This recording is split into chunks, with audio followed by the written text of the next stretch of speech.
கட்சியினுடைய கூட்டம் நடைபெறுகிறது.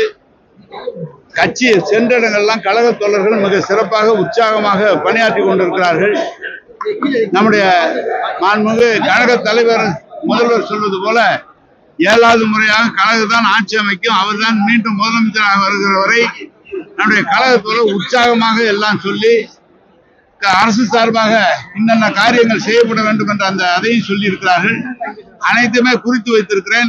முதல்வரிடம் தெரிவித்து அரசு சார்பாக செய்யப்பட வேண்டிய பணிகளை நிச்சயமாக செய்து முடிப்போம்.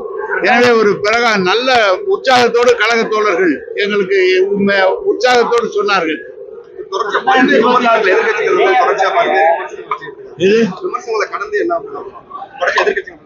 அவங்க ஆரம்பிச்சதுல இருந்து திமுகவை தலைவரை விமர்சனம் பண்ணிட்டாங்க. அதை தாண்டி எல்லா தேர்தலையும் 10 தேர்தலையும் திமுக தான் ஜெயிச்சிருக்கு. இந்த தேர்தலையும் திமுக ஜெயிக்கும்.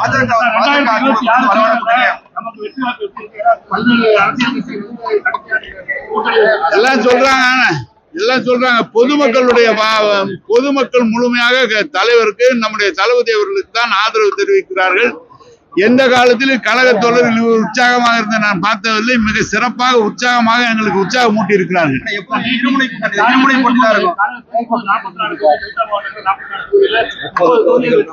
30 தொகுதியெல்லாம் சொல்லாங்க. போன தடவை 44ல 40 வெற்றி பெற்றோம். 41 தொகுதி கொடுத்துருக்காங்க. 41 தொகுதி ஒரு 2-3 தொகுதி தவிர பாக்கி எல்லாமே நமக்கு சாதகமான சூழ்நிலை தான் இருக்கு. கணக்கு இல்ல, எல்லாரும் கேட்டிருக்காங்க. முடிவு பண்றது முதலமைச்சர்ல முடிவு, கழக தலைவர்ல முடிவு பண்ண. நான் எப்படி முடிவு சொல்லுவேன்? சொன்னதை தோன்றதை சொல்றேன். முதல்வர் முடிவு எடுப்பார். தெரியல, அது தெரியல. அதெல்லாம் யாரு தெரியும். செய்திகளை உடனுக்குடன் தெரிந்து கொள்ள கீழ்கண்ட கேபிள் மற்றும் DTH நெட்வொர்க்குகளில் எம்நாடு செய்தி தொலைக்காட்சியை காணுங்கள்.